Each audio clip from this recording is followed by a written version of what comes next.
분노가 일어나고 동생에 대한 시기와 미움과 질투가 일어나니까 어떤 일이 벌어집니까? 동생을 죽이는 일이 발생했죠. 또 우리가 지금 목사님하고 마가복음 지금 사복음서를 하고 있는데 어떻습니까?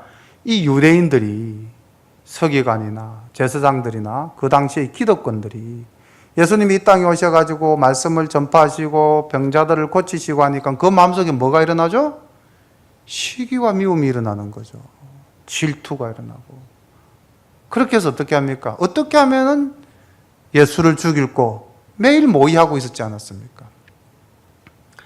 우리가 시기라는 것과 미움이라는 것이 굉장히 작은 파편처럼 가슴에 와서 박히지만은요, 이게 커지면은 엄청난 죄로 가고 있죠.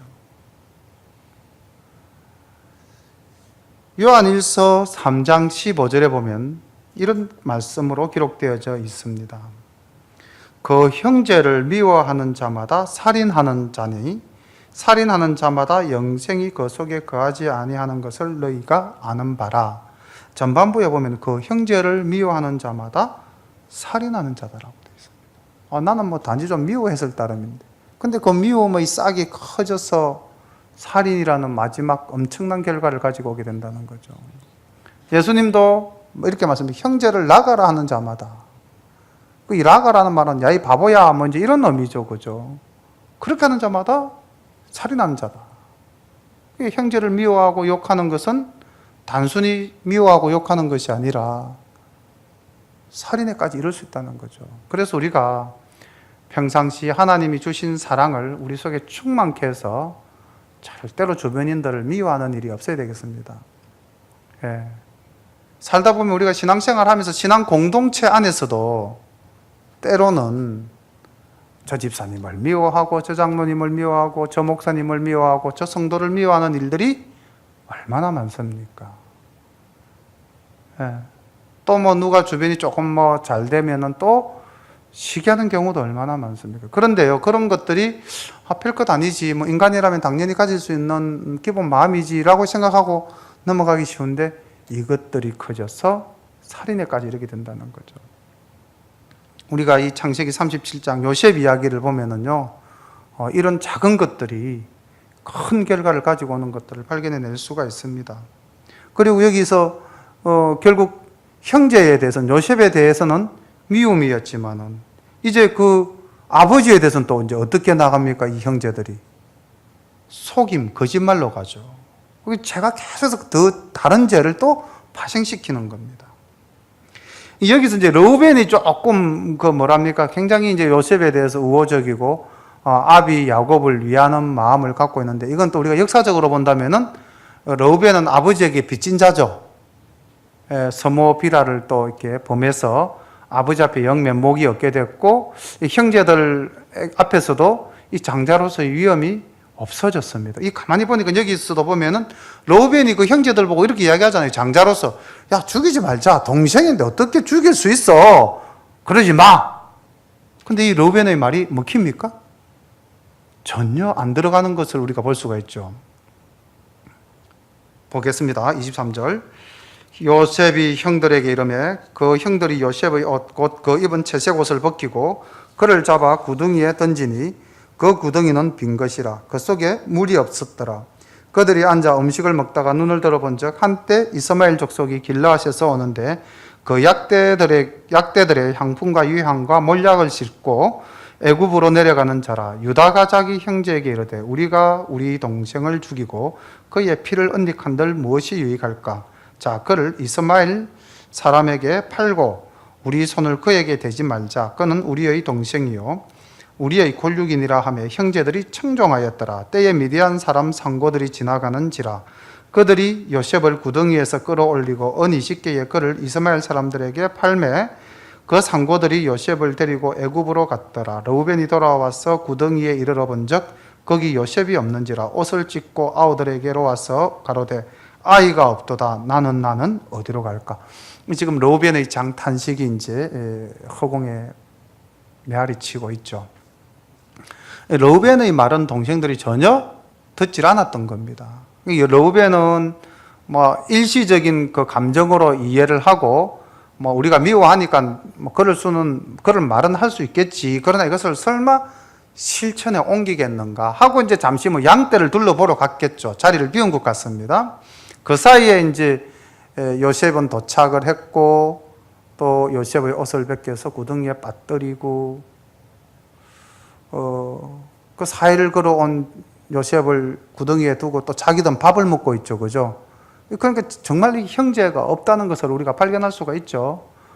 그리고는 이제 어떻게 할까 하고 있는데 이제 마침 지나가는 상인들을 바라보게 된 거죠. 바이어들을.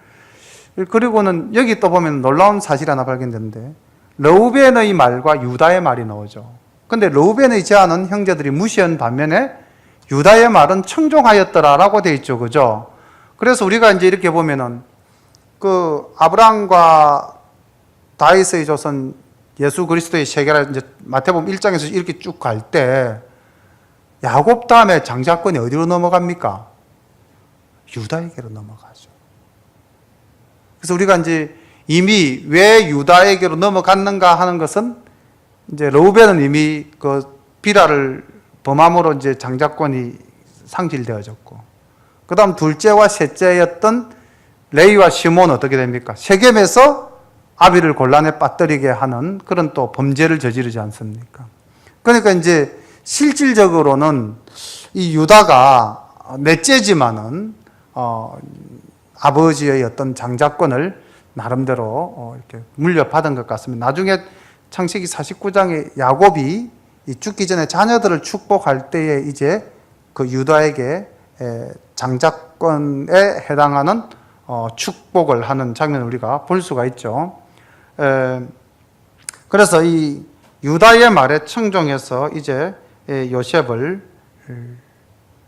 은 20개에 팔아버리는 그런 형제들 간의 인신매매 사건이 나타나게 되는 겁니다. 그러니까 이게 뭐 오늘날에도 뭐 형제들을 죽이고 형제들을 뭐 이렇게 해하는 이런 일들이 뭐 요즘일 뿐만 아니라 이게 아주 창세기 때부터 인류의 역사와 더불어서 시작되어졌다는 것을 볼 때 참으로 우리가 늘 깨어서 경계하지 않으면은 범하기 쉬운 죄라는 거죠. 범하기 쉬운 죄.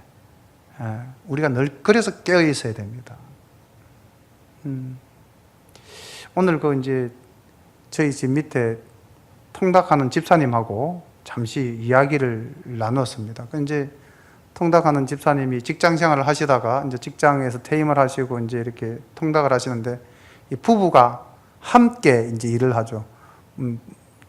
부인 되시는 집사님은 닭을 튀기고 남편 되는 집사님은 이제 닭 배달을 나가십니다.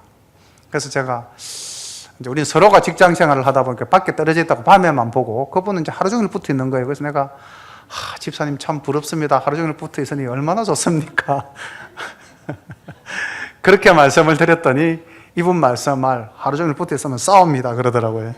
그래서 아니 뭐 두 분이 이렇게 신앙생활 하시고 이렇게 있는데 뭐 알콩달콩 좋죠. 뭐 싸울 일이 있습니까? 그러니까 가까이 한번 살아보십시오. 장점보단 단점이 많이 보이고 사소한 것 가지고 싸우게 됩니다. 그러더라고요. 근데 이제 정말로 우리가 함께 있으면은 이렇게 단점이 보이고 싸우게 된다라는 게 그냥 보편적으로 하는 말인데, 우리가 이제 항상 경계해야 될 게 그거죠. 사랑이 없으면 그렇게 되겠죠. 근데 내가 그래, 서로가 서로를 아끼고 서로가 서로를 위하면은 막 그런 마음이 덜하지 않겠습니까? 이제 그런 말씀을 드렸습니다. 왜냐하면은 그분이 이렇게 말씀하시더라고요.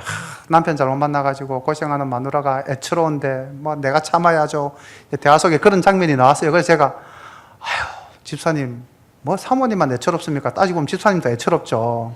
불쌍하기는 서로가 매한가지입니다.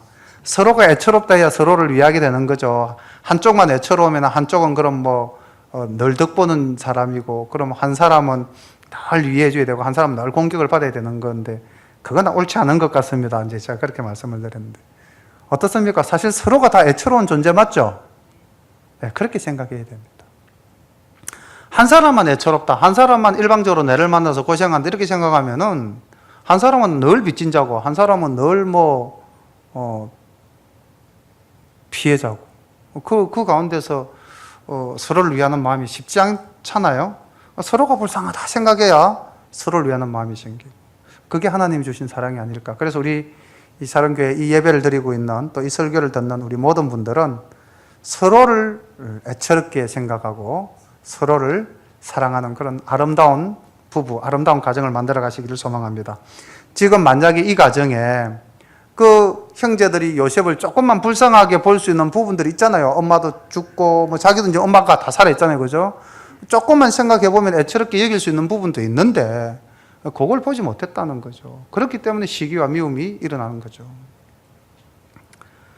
31절부터 말씀을 보겠습니다. 그들이 요셉의 옷을 취하고 수염소를 죽여 그 옷을 피에 적시고 그 채색 옷을 보내어 그 아비에게로 가져다가 이르기를 우리가 이것을 얻었으니 아버지의 아들의 옷인가 아닌가 보소서 하며 아비가 그것을 알아보고 가로되 내 아들의 옷이라 악한 짐승이 그를 먹었도다. 요셉이 정령 찢겼도다 하고 자기 옷을 찢고 굵은 배로 허리를 묶고 오래도록 그 아들을 위하여 애통하니 그 모든 자녀가 위로하되 그가 그 위로를 받지 아니하여 가로되 내가 슬퍼하며 엄부에 내려 아들에게로 가리라 하고 그 아비가 그를 위하여 울었더라. 여기까지 지금 이 야곱의 눈에 피눈물이 흐르고 있지 않겠습니까? 자식이 죽으면 가슴에 묻는다, 이제 그런 우리 말도 있는데, 지금 자녀들이 그 아버지에게 위로를 해도 그 위로의 말이 전혀 아버지의 귀에는 들리지 않는다라고 표현되어져 있죠. 그리고 지금 이 아들들의 모습을 한번 보십시오. 이 아들이 아버지에게 그 요셉의 피 묻은 옷, 물론 자기들이 이제 꾸며서 가지고 온 것이잖아요. 그러니까 지금 이 아들들이 아버지에게 거짓말을 하고 있잖아요. 시기와 질투로 인해서 동생을 팔고 그 사실을 숨기고 와서 지금 아버지한테 거짓말을 하고 있습니다. 그러면 이 거짓말도 하나의 큰 죄인데 보니까 또 어떤 표현을 하고 있냐면은 옷을 주면서 뭐라고 이야기하고 있습니까? 아비의 아들의 옷인가 보소서, 이렇게 이야기되어 있죠. 그죠? 아버지, 이게 요셉의 옷인가 살펴보십시오. 아니면 우리 아우의 옷인가 살펴보소서, 이렇게 이야기해야 함에도 불구하고 아비의 아들, 그럼 우리는 아비의 아들이 아니다라는 어떤 그런 아버지에 대한 적대감까지 표출하고 있죠. 이 말 속에는. 이 말이 가지는 그 뉘앙스라는 게 참 묘하지 않습니까? 그 뒷면에 숨겨져 있는 이 표현 속에는 이 열 아들이 요셉이 이렇게 찢겨서 죽게 된 것은 우리가 봤을 때는 좋은 일이다, 이런 의미가 아버지에게 그대로 전달이 되죠. 그러니까 그 아버지가 그 열 아들을 바라보는 시각이 어떻겠습니까? 신뢰가 가고 믿음이 가고 애틋한 정이 가겠습니까? 그 아들이 하는 말이 그 내 귀에 들어오겠습니까? 전혀 아니죠. 그 아버지와 아들 간의 관계가 굉장히 삭막하게 깨어져 보고 깨어져 가는 것을 볼 수가 있고, 또 여기 보면은 야곱도 또 이렇게 이야기하죠. 내가 음부에 내려가서 내 아들에게로 가겠다. 내가 살아서 뭐 하겠느냐. 내가 죽어서라도 요셉을 만나야 되겠다면 이런 표현을 쓰신 거죠, 야곱이. 그것도 또 열아들에게는 그렇지, 아버지는 요셉뿐이죠. 우리가 눈에 빕니까? 이런 마음들이 지금 이 속에 있지 않겠습니까? 우리가 이제 이런 장면들을 보면서 이 야곱이 살아온 인생 속에 우리가 넉자의 한자 성어를 찾아보면 인과응보라는 말, 뿌린 대로 거둔다, 이런 것들이 떠오르는데, 야곱이 어떻겠습니까? 그 아비 이삭에게 음식을, 엄마가 해준 음식을 가지고 가서 마치 형인 에스인 양 이렇게 염소 털을 묻힌 옷을 이렇게 피부를 보이면서 내가 아버지의 아들 에스입니다 하고 복을 주소서 하고, 이제 그 아비가 야곱에게 복을 주고 난 다음에 그 에스가 와서 대성통곡하는 장면, 아버지 나에게 빌어줄 복이 정녕 없습니까? 라고 이야기하던 그 장면, 그리고 그 야곱이 에서에게 줄 복이 없어서 그 난감해하고 힘들어하던 그 모습이 지금 바로 이 야곱에게 이제 그대로 나타나고 있는 것이 아닙니까? 또 이제 지금 동생 요셉을 팔면서 네가 과연 우리의 왕이 되어서 네가 우리를 다스리겠느냐, 우리가 너희들은 절할 거냐 보자, 그러면서 지금 이 동생을 해한 이 형들의 이 잘못은 또 그냥 넘어갑니까? 나중에 그 꿈대로 되잖아요. 그렇게 볼 때 우리가 정말 살아가면서 우리의 삶 속에서 빚어졌던 모습 하나하나들이 없어지는 것이 아니라 그것이 다시 나에게로 돌아오는 부메랑이라고 가정을 한다면은, 생각을 한다면은 우리의 삶이 어떠해야 될 건가를 알 수가 있죠. 근데 여기서 이제 우리가 조금 더 짚고 넘어갈 게 이제 거짓말인데, 우리가 이 거짓말이라는 것도 아까 뭐 시기와 미움과 같이 뭐 살다 보면 뭐 능이 있을 수 있는 부분이지 이렇게 생각하기 쉽잖아요. 작은 거로 생각하지 않습니까? 그런데 이 거짓말이 가만히 보니까 어떻습니까? 가정을 분란시키고 신뢰성을 파괴시키고 또 뭐 어떤 사람은 이렇게 이야기를 하죠. 이거는 뭐 선의로 하는 거짓말인데, 우리 하얀 거짓말이라고도 하죠. 그죠? 선의로 하는 말인데 뭐 이거 뭐 어떨까 하고 이제 넘어가는데, 사실 이 모든 게 거짓말은 돌이킬 수 없는 죄가 되는 경우가 참 많습니다. 그래서 성경에 보면 이 거짓말에 대해서 굉장히 경계를 많이 하고 있어요. 시편 5편 6절에 보면은 거짓말하는 자들을 멸망시키시리이다. 여호와께서는 피 흘리기를 즐기는 자와 속이는 자를 싫어하시나이다. 이런 다윗의 고백이 있습니다. 또 시편 101편 7절에도 다윗이 이렇게 고백하고 있습니다. 거짓을 행하는 자는 내 집 안에 거주하지 못하며 거짓말하는 자는 내 목전에 서지 못하리로다. 잠언에는요 12장 22절에 이렇게 기록되어 있습니다. 거짓 입술은 여호와께 미움을 받아도 진실하게 행하는 자는 그의 기뻐하심을 받느니라. 골로새서 3장 9절에는 너희가 서로 거짓말하지 말라. 옛사람과 그 행위를 벗어버리고 새 사람을 입었으니 이는 자기를 창조하신 이의 형상을 따라 지식에까지 새롭게 하심을 입은 자니라. 우리가 거짓이라는 이 겉옷을 다 벗어버려야 됩니다. 대수롭지 않게 생각하고 넘어가는 게 거짓말입니다. 저도 아까 말씀드린 하얀 거짓말, 본의 아니게 위에서 하는 말이다 하고 거짓말을 하는 경우도 왕왕 있음을 고백합니다. 악의적으로 하는 거짓말은 없지만은 어떤 상황 속에서 뭐 선한 목적으로 한다고는 하지만은 거짓말이 그 사람들에게는 또 상처가 될 때도 있죠.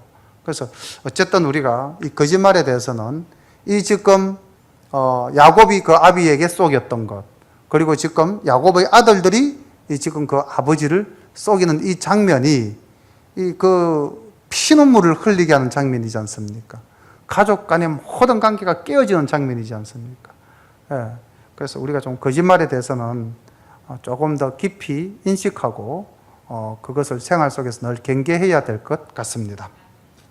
38장을 보면 이제 야곱의 아들 유다에 대한 이야기인데, 왜 이 요셉 이야기가 잘 진행되고 있는데 갑자기 유다 이야기가 들어갔을까요? 이제 여기에 대해서 뭐 성경을 연구하는 학자들은 이건 뭐 잘못 들어온 거다, 편집하는 사람이 실수한 것이다, 뭐 이렇게 이야기하는 분들도 있고, 아니다, 이거는 요셉 이야기를 장황하게 끌기보단 잠시 이렇게 요셉이 지금 애굽으로 갔으니까 그 막간을 이용해서 유다 이야기를 집어넣음으로써 요셉 이야기를 좀 더 분명하게 하기 위한 하나의 방편이다, 뭐 이렇게 저렇게 이야기하는데, 구속사적 관점에서 본다면은 이 유다 이야기는 어떻습니까? 지금 그 37장에서 유다의 말이 형제들에게 이제 이렇게 청종되어지는 만큼 유다의 권위가 있다는 것이 나타났었고, 그럼 유다는 흠이 없고 뭐 장자로서 아주 완벽한 사람의 모습으로 이제 이어져 가야 되는데, 요 장면 37장이 안 들어갔다면은 유다는 흠이 없는 사람이 되죠. 그런데 이 38장에서 유다 이야기가 들어가면서 이 유다 이야기 별로 아름답지 못한 이야기입니다. 아름답지 못한 유다의 이야기가 들어갔음에도 불구하고 아까 말씀드렸다시피 예수님은 누구의 후손으로? 유다의 후손으로 오시잖아요. 그럼 이게 뭘 의미하는 건가? 이게 이제 신학적으로 보면은 구속의 은혜라는 거죠. 유다가 잘나서 예수님의 조상이 된 것이 아니고, 유다는 굉장한 죄를 저지른 자입니다. 그럼에도 불구하고 사랑의 하나님께서 유다를 통해서, 또 유다가 다말에게서 낳은 이 베레스를 통해서 예수님의 족보가 이어져 내려오는 것을 우리가 볼 수 있지 않습니까?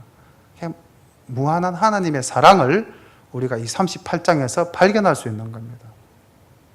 다시 말씀드린다면 우리는 죽을 수밖에 없는 죄인이죠. 우리가 뭐 하나님 앞에 공로를 내세울 게 아무것도 없잖아요. 그리고 우리가 지금 이 자리에서 예배를 드리고 있지만은 또 세상에 나가면은 또 얼마나 많은 범죄를 저지릅니까? 하나님 자녀답게 우리가 못 사는 경우가 얼마나 많아요. 그런데도 하나님이 세상을 이처럼 사랑하사 독생자를 주셨어. 우리가 그를 믿기만 하면 영생을 얻는 은혜를 하나님이 은혜로 거저 주셨잖아요. 그 내용인 거죠. 이 38장 이야기는. 우리가 이 38장에서 볼 수 있는 유다는요, 굉장히 범죄하는 죄인입니다. 보실까요? 그 후에 유다가 자기 형제에게서 내려가 아둘람 사람 히라에게로 나아가니라. 유다가 거기서 가나안 사람 수아라 하는 자의 딸을 보고 그를 취하여 동침하니 그가 잉태하여 아들을 낳으며 유다가 그 이름을 엘이라 하니라. 그가 다시 잉태하여 아들을 낳고 그 이름을 오난이라 하고 그가 또다시 아들을 낳고 그 이름을 셀라라 하니라. 그가 셀라를 낳을 때에 유다는 그 집에 있었더라. 지금 이제 유다의 가출, 뭐 이 가출이라고 하긴 좀 못하지만 분가죠, 분가. 유다가 그 형제들 아버지 그리고 이제 뭐 할아버지 집을 떠나서 아마 이렇게 이제 가나안 땅으로 갔다고 되어 있죠. 그리고 거기 보면 또 뭐라고 되어 있습니까? 아둘람 사람 히라를 만났다고 되어 있죠. 이방인 친구를 만난 겁니다. 그리고 그 이방인 친구와 어울려 다니다가 여인을 만났죠. 수아의 딸 만나서, 자, 이게 보면 동침했다고 되어 있습니다. 이게 지금 결혼도 아니고 부모로부터 인정받은 것도 아니고 그냥 뭐 길 가다가 만난 여자 만나서 동거한 거죠. 그러니까 유다의 분가와 유다의 결혼과 유다의 그 자녀 생산이라는 것이 전혀 하나님의 뜻과는 또는 하나님이 바라는 방향과는 다른 방향에서 이루어지고 있는 타락한 삶이라는 거죠. 유다가 이렇게 방탕한 삶을 삽니다. 그리고 아이들을 낳아서 기르는 장소가 어떤 장소입니까? 그 가나안의 문화가 그냥 넘쳐나는 그곳 아니겠습니까? 물질 문명과 또는 이방신을 섬기는 그런 우상 문화 속에서 이제 이 엘과 오난과 셀라를 키웠겠죠. 그리고 여기 이제 보니까 첫째 아들 이름은 엘이라는 이름을 유다가 지어줬다는 것이 이제 분명하게 나타나는데, 둘째와 셋째를 보면은 그가라는데 이 그가는 유다가 아니라 문맥을 보면은 그 아내가 아이의 이름을 지어준 것이 분명합니다. 왜냐하면 그 세라를 낳았을 때에는 유다가 그 아둘람에 있었던 게 아니고 어디로 갔습니까? 거십에 있었다라고 또 다른 도시 지명이 나오잖아요. 그렇죠?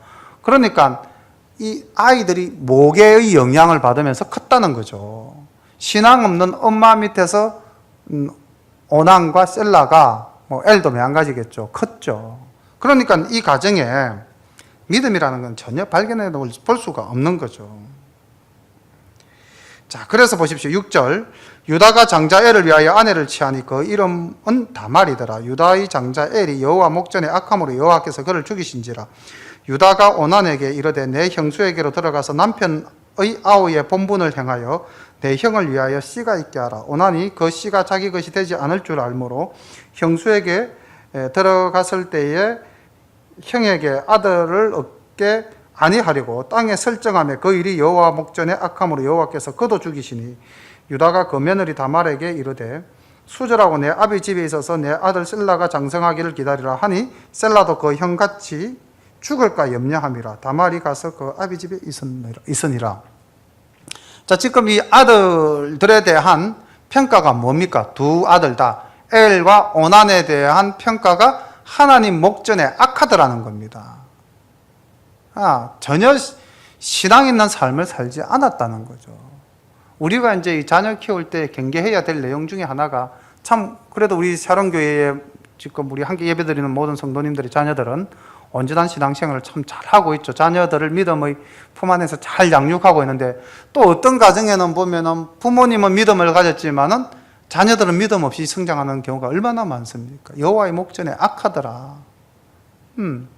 그러니까 이 엘이 어떤 행위를 했는지는 우리는 알 수가 없죠. 그냥 여호와의 목전에 악해서 그는 죽임을 당했다라고만 나와 있는데, 아마 제 생각에 뭐 이 이 화려한 가나안의 문명 속에서 이방신을 섬기면서 뭐 또 성적으로도 좀 문란하고 그 아내에게 결혼을 시켰지만은 그 아내에게 충실하지 못하고 결국 죽은 거죠. 자녀가 없으니까 다말이라는 며느리를 취했지만은 자녀가 없으니까 이제 당시에 이제 혼인법 수혼법이라고 형수가 자녀가 없을 때는 이제 찌동생이 그 형의 대를 이어주게 하는 계대결혼법이라는 게 그 당시 이제 있었는데 이거를 이제 오난이 생각을 한 거죠. 어떤 생각을 했을까요? 미루어 짐작한데 내가 만약에 형수와 잠자리를 해서 아들을 낳게 된다면 그 아들은 내 아들입니까? 형의 아들입니까? 형의 아들이죠. 그러면은 아버지의 재산이 어디로 가게 될까요? 나에게로 올까요? 형의 아들에게로 가게 될까요? 주로 장자 상속이니까 형의 아들에게로 가겠죠. 근데 형에게 후손이 없으면 이제 내가 장자가 되는 거죠. 아마 이런 생각을 인위적으로 하지 않았겠습니까? 그래서 그 형수에게 자녀를 갖게 하는 것이 자기에게 불리하다고 생각했으니까 형수와 잠자리를 하지 않은 거죠. 이게 하나님 목전에 악한 거죠. 우리가 자기 계산으로 공의를 실천하지 않는다면 우리가 해야 될 일임에도 분명한데도 그 일을 하지 않는다면 그건 여호와의 목전에 악하다. 이렇게 지금 이제 이야기가 되어지고 있는 거죠. 이 불신앙의 자녀들 안에 이루어진 일이지만은 하나님은 그것을 평가하고 계신다는 거죠.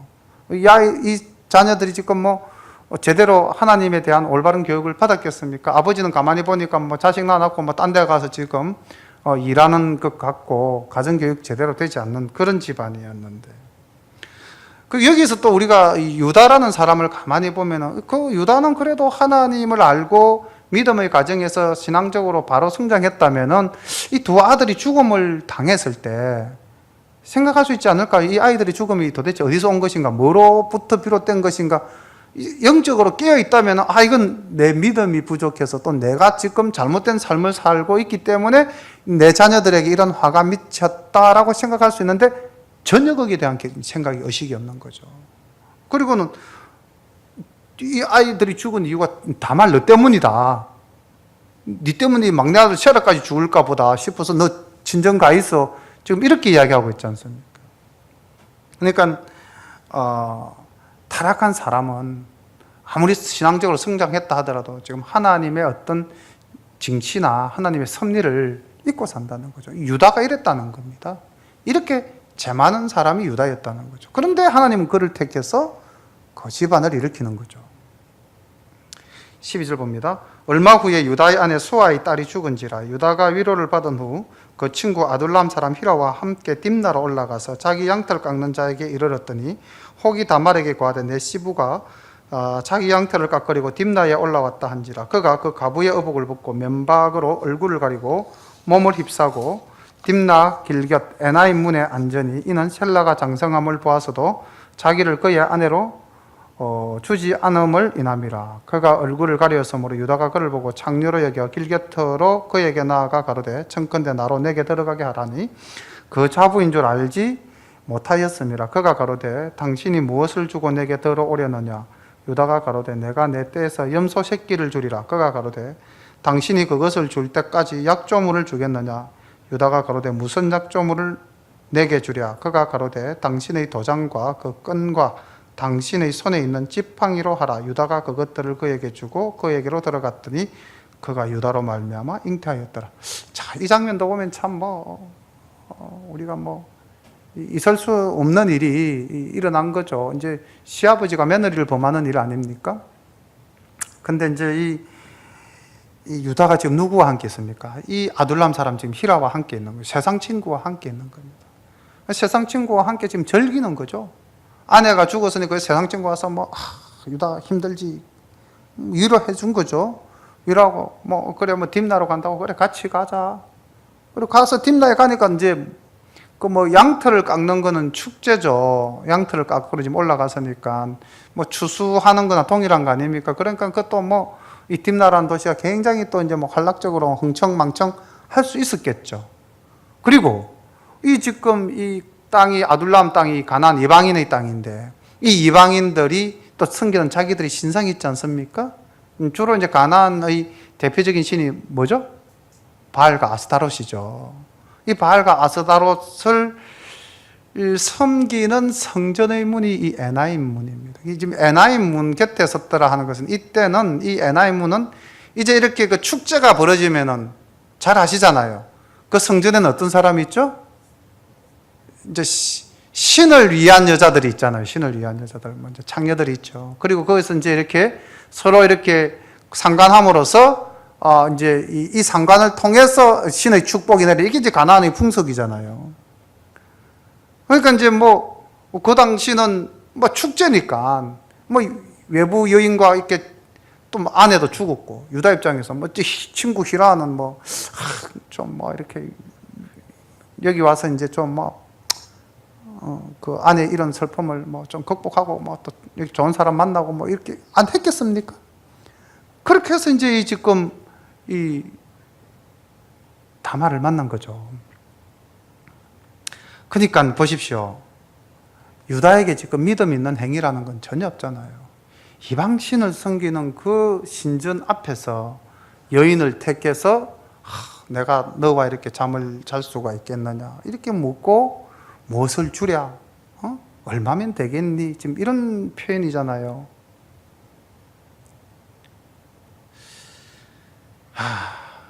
유다가 이런 사람이었습니다.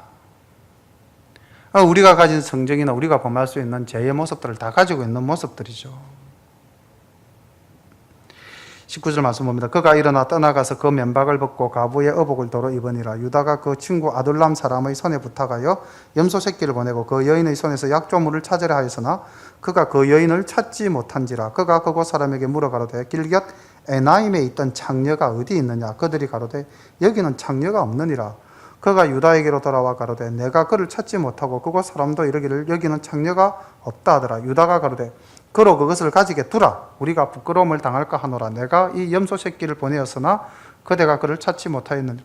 이 지금 히라는 지금 이 어떻게 보면 유다의 이 심부름꾼 정말 막역한 사이인 것 같습니다. 내가 그 창녀 집에서 이렇게 좀 몇 개 낳고 그때 대가를 못 주고 왔는데 네가 이거 좀 가지고 갖다 주고 양새끼 갖다 주고 도장하고 지팡이하고 좀 찾아오너라. 그런 부탁까지 다 들어주는 입장이라 보면 이 두 사람 관계가 굉장히 막역한 거죠, 그죠? 근데 여기 지금 이 유다의 말 속에 우리가 또 하나 짚고 넘어가야 될 내용이 있습니다. 23절 한번 보십시오. 유다가 가로되 그로 그것을 가지게 두라. 우리가 부끄러움을 당할까 하노라. 우리가 부끄러움을 이 지금 누구 보기에 부끄럽다는 겁니까? 많은 사람들이 이 사실을 안다면 진짜 내 좀 넘사스럽다. 사람 보기에 부끄럽다는 이야기지. 이게 하나님 앞에서의 부끄러움이 아니지 않습니까? 그러니까 이게 이제 우리가 오늘날 또 한번 가슴을 두드려야 될 내용이죠. 저도 매한가지입니다만 우리가 이 세상을 살다 보니까 하나님을 의식하기 이전에 사람을 의식하는 경우가 얼마나 많습니까? 사람 보기에는 부끄러운데 왜 하나님 앞에서 부끄럽다라는 생각을 지금 이 유다가 못하고 있을까요? 완전 신앙 다 팔아먹었지 않습니까? 우리가 이 유다와 같은 모습 없습니까? 마태복음 10장 28절에 예수님께서 이렇게 말씀합니다. 몸은 죽어도 영혼은 능히 죽이지 못하는 자들을 두려워하지 말고 몸과 영혼을 능히 지옥에 멸하시는 자를 두려워하라. 사람을 두려워하지 말고 사람을 의식하지 말고 하나님을 두려워하고 하나님을 의식하라는 거죠. 그러면 우리가 아까 범하기 쉬운 미움과 시기와 질투 이런 것들, 거짓말 능히 극복해 나갈 수 있잖아요. 우리가 늘 주와 함께 동행한다 고백하고 찬양 드리지만은 정말로 주님과 함께 동행을 하는가?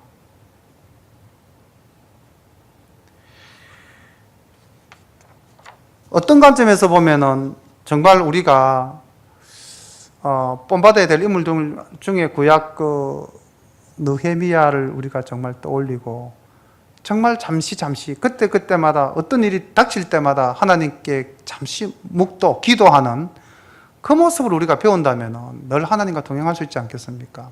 어려운 일 아니잖아요. 순간순간 하나님만 불러도, 기도하지 않더라도 하나님만 불러도 그로 말미암아 우리가 이런 죄의 사슬을 매지 않을 수 있지 않을까요? 예. 근데 지금 이 유다라는 사람은 지금 사람들 앞에서 부끄러우면 그렇게 의식하면서도, 친구 보고 그렇게 이야기했죠. 좀 속된 표현을 한다면, 야, 내 되게 쪽팔린다, 야, 이자 뿌자. 지금 이런 표현을 하고 있는 거죠. 두 번 다시 결혼하지 마라. 남사스럽다. 지금 이런 표현이잖아요. 근데 실상은 하나님을 의식해야 되는데. 이 지금 38장에 표현되어지고 있는, 묘사되어지고 있는 유다는요, 그 예수님 조상으로서 전혀 아름다운 모습이 단 한 군데도 찾아볼 수가 없습니다. 그럼에도 불구하고 창세기 49장에 가면은 야곱은 유다를 장자의 축복을 주죠. 24절부터 말씀 보겠습니다. 석 달쯤 후에 혹이 유다에게 고하여 가로되 내 며느리 다말이 행음하였고 그 행음함을 인하여 잉태하였느니라. 유다가 가로되 그를 끌어내어 불사르라. 여인이 끌려 나갈 때에 보내어 시부에게 이르되 이 물건 임자로 말미암아 잉태하였나이다. 청컨대 보소서 이 도장과 그 끈과 지팡이가 네 것이니까 한지라. 유다가 그것을 알아보고 가로되 그는 나보다 옳도다. 내가 그를 내 아들 셀라에게 주지 아니하였음이로다 하고 다시는 그를 가까이 하지 아니하였더라. 임산하여 보니 쌍태라. 해산할 때에 손이 나오는지라. 산파가 가로되 이는 먼저 나온 자라 하고 홍사를 가져 그 손에 메었더니 그 손을 도로 들이며 그 형제가 나오는지라. 산파가 가로되 내가 어찌하여 터치고 나오느냐 한 고로 그 이름을 베레스라 불렀고 그 형제 곧 손에 홍사가 있는 자가 뒤에서 나오니 그 이름을 세라라 불렀더라. 지금 이제 다말이 이제 출산하고 그 아이가 태어나는 장면까지 나타나고 있는데, 이 유다가 이제 이 다말의 잉태 소식을 듣고 뭐라고 그럽니까? 불사르라. 저거 죽여라. 저게 내 집을 떠나서 수주를 하고 있어야 됨에도 마땅한데 어떤 이방인과 눈이 맞아서 좀 자녀를 낳았는지 모르는데 저건 죽여야 된다. 지금 죽여야 할 사람이 이 다말입니까? 아니면 지금 본인입니까? 이게 또 우리가 다시 한번 더 생각해 보면은, 우리가 상대를 향해서 손가락질 할 때 우리 흔히 이런들 이야기를 많이 하잖아요.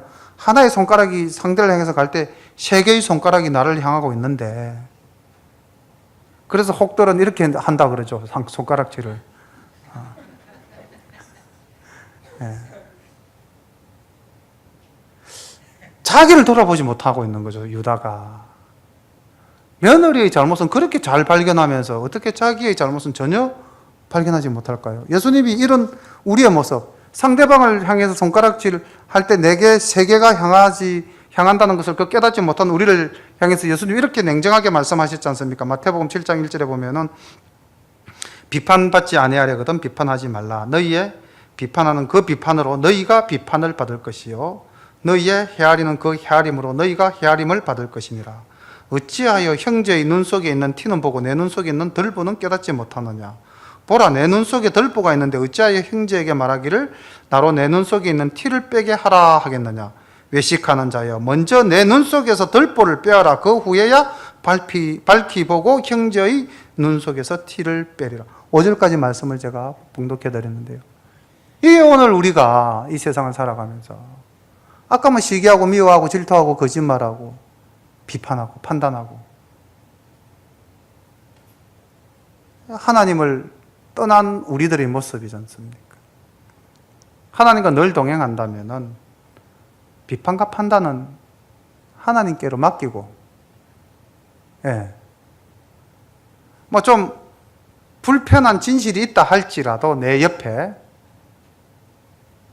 그것을 내가 판단해서 정죄하기보다는 하나님께 맡기고, 우리는 그저 하나님의 사랑으로 아이고 저 불쌍한 영혼 그렇게 위에서 기도해 주면은 오히려 그게 성숙된 신앙인의 모습이 아닐까요?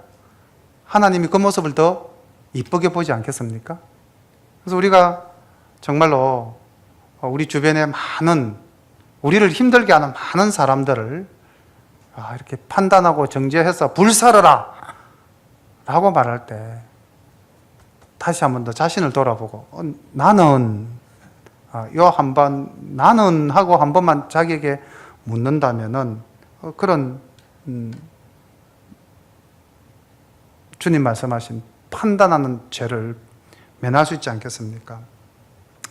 오늘 우리가 이 말씀 속에서 유다라는 이 한 사람 그리고 젊은 요셉의 한 부분을 보면서 우리가 어떤 삶의 자세로 어떤 모습으로 살아가야 할 것인가, 또 유다처럼 우리도 그렇게 죄가 많은 존재임에도 불구하고 하나님은 우리를 사랑하셔서 오늘 이 자리에 앉히시고 하나님을 아버지라고 부를 수 있는 그 큰 권세를 우리에게 주셨으니까 우리는 그 은혜에 감사하면서 항상 하나님을 마음에 모시고 하나님과 동행하는 우리 모두가 되어야 되겠죠. 그렇게 되기를 위해서 기도하는 우리 모든 샤론 가족 여러분들 되시기를 소망합니다. 기도드리겠습니다. 사랑과 은혜가 풍성하신 아버지 하나님, 오늘 하나님 주신 그 크신 사랑을 유다를 통해서 많이 배우게 되었습니다. 하나님, 돌아보면 유다는 우리의 거울이요, 우리의 모습이요, 우리가 범하고 있는 죄와 동일한 죄를 범한 그런 모습들임을 아버지 하나님 보게 됩니다. 하나님, 우리가 하나님을 믿는다 하면서 또 우리 마음속에는 미움과 시기와 질투와 분노와 판단과 정죄가 있사오니 아버지 하나님, 이 부족한 영혼을 그래도 주님 사랑하셔서 이 땅에 그리스도를 보내시고 십자가에 못 박혀 돌아가시게 하심으로써 영원한 생명을 우리에게 주셨사오니 하나님 아버지 그 크신 사랑에 감사하며 우리도 하나님의 사랑을 배우고 본받아 실천하는 삶을 살아갈 수 있도록 인도하여 주시옵소서. 우리가 늘 하나님하고 부를 때에 응답하여 주시고 우리가 늘 일을 당할 때에 다른 그 무엇보다도 하나님 먼저 부르는 저희들 될 수 있도록 인도하여 주시옵소서. 예수님의 이름으로 감사하며 기도드립니다.